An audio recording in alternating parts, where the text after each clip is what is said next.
आज हम वैदिक ज्योतिष के 9 ग्रहों, नवग्रहों की गूढ़ता और उनके हमारे जीवन पर पड़ने वाले प्रभावों को समझेंगे। प्राचीन काल से ही मनुष्य ने आकाश में इन खगोलीय पिंडों को देखा है, उनके रहस्यों को जानने की कोशिश की है और यह समझने का प्रयास किया है कि वे हमारे जीवन को कैसे प्रभावित करते हैं। हर ग्रह हमारे जीवन के विभिन्न पहलुओं का प्रतिनिधित्व करता है, हमारे व्यक्तित्व से लेकर हमारे भाग्य तक। तो आइए इस रहस्यमय यात्रा पर निकलते हैं और जानते हैं कि कैसे ये 9 ग्रह हमारे जीवन के ताने बाने को बुनते हैं। सबसे पहले हम बात करते हैं सूर्य की, जो हमारे सौर मंडल का केंद्र है और वैदिक ज्योतिष में आत्मा, पिता, सत्ता, नेतृत्व, सम्मान और आत्मविश्वास का प्रतीक है। सूर्य तेजस्वी, राजसी और अग्नि तत्व से जुड़ा है, जो हमें जीवनदायिनी ऊर्जा और शक्ति प्रदान करता है। जिन लोगों की कुंडली में सूर्य मजबूत होता है, वे स्वाभाविक नेता होते हैं, उच्च पद प्राप्त करते हैं और उनमें आत्मबल कूट कूट कर भरा होता है। लेकिन सूर्य का नकारात्मक पक्ष भी है। अगर यह ग्रह कुंडली में प्रतिकूल स्थिति में हो तो व्यक्ति अहंकारी, कठोर और क्रोधी भी हो सकता है। अब बात करते हैं चंद्रमा की, जो मन, माता, भावनाएं और मानसिक शांति का प्रतीक है। कोमलता, स्त्रीत्व, तरलता और जल तत्व से जुड़ा चंद्रमा हमारे मन की अस्थिरता और भावनाओं के उतार चढ़ाव को दर्शाता है। जिनकी कुंडली में चंद्रमा अनुकूल होता है, वे करुणावान, कल्पनाशील और मानसिक रूप से स्थिर होते हैं। लेकिन कमजोर चंद्रमा व्यक्ति को चंचल, मूडी और मानसिक रूप से अस्थिर बना सकता है। अब आते हैं मंगल पर, जो ऊर्जा, साहस, भूमि, भाई और सैन्य शक्ति का प्रतीक है। अग्नि तत्व से युक्त यह ग्रह क्रियाशीलता, प्रतिस्पर्धा और साहस का प्रतिनिधित्व करता है। जिनकी कुंडली में मंगल बलवान होता है, वे साहसी, निर्णायक और तकनीकी रूप से कुशल होते हैं।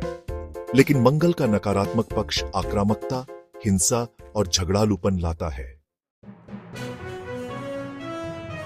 बुध बुद्धि, वाणी, व्यापार, तर्क शक्ति और दोस्ती का प्रतीक है।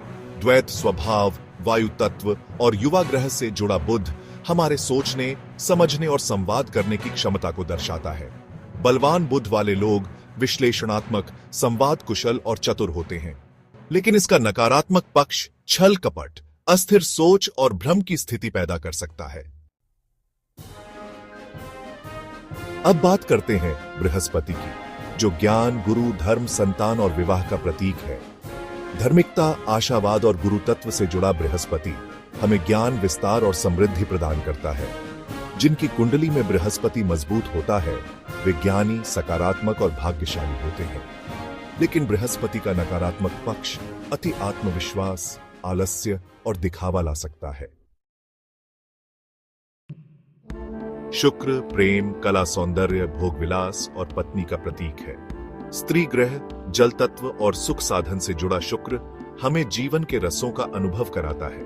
जिनकी कुंडली में शुक्र अनुकूल होता है, वे आकर्षक, रचनात्मक और रोमांटिक होते हैं। लेकिन शुक्र का नकारात्मक पक्ष भोग लिप्सा, लालच और आलसीपन लाता है। अब आते हैं शनि पर, जिसे अक्सर लोग डरते हैं। शनि कर्म, श्रम, देरी, न्याय और आयु का प्रतीक है। धीमा ग्रह, वायु तत्व और कर्म प्रधानता से जुड़ा शनि हमें हमारे कर्मों का फल भोगाता है। जिनकी कुंडली में शनि मजबूत होता है, वे अनुशासित, धैर्यवान और परिपक्व होते हैं। लेकिन शनि का नकारात्मक पक्ष भय, अवसाद, विलंब और पीड़ा ला सकता है। राहु एक छाया ग्रह है, जो भ्रम, विदेशी तत्व और असाधारण सफलता या पतन का प्रतीक है। मायाजाल, छल छद्म और तीव्र इच्छा से जुड़ा राहु अप्रत्याशित घटनाओं और अचानक बदलाव का कारक है। जिनकी कुंडली में राहु प्रभावशाली होता है, वे तकनीक, राजनीति और ऐसे क्षेत्रों में सफलता पाते हैं जहां रिस्क लेना जरूरी होता है। लेकिन राहु का नकारात्मक पक्ष व्यसन, धोखा और भ्रम की स्थिति पैदा कर सकता है। अंत में बात करते हैं केतु की, जो राहु की तरह ही एक छाया ग्रह है। केतु मोक्ष, त्याग, रहस्य और पूर्व जन्म के कर्म का प्रतीक है। आध्यात्मिकता और अलगाव की भावना से जुड़ा केतु हमें इस भौतिक संसार से ऊपर उठकर आत्मज्ञान की ओर ले जाता है। जिनकी कुंडली में केतु अनुकूल होता है वे आध्यात्मिक ध्यान में रुचि रखने वाले और वैरागी होते हैं। लेकिन केतु का नकारात्मक पक्ष भ्रम, असुरक्षा और आत्मविस्मृति ला सकता है। तो दोस्तों, यह थे वैदिक ज्योतिष के 9 ग्रह जिनका हमारे जीवन पर गहरा प्रभाव पड़ता है। हमने देखा कि कैसे प्रत्येक ग्रह हमारे व्यक्तित्व, हमारे संबंधों, हमारे करियर और हमारे जीवन के हर पहलू को प्रभावित करता है। किसी भी कुंडली का मूल्यांकन करते समय इन ग्रहों की स्थिति, बल और आपसी संबंधों को समझना बेहद जरूरी है।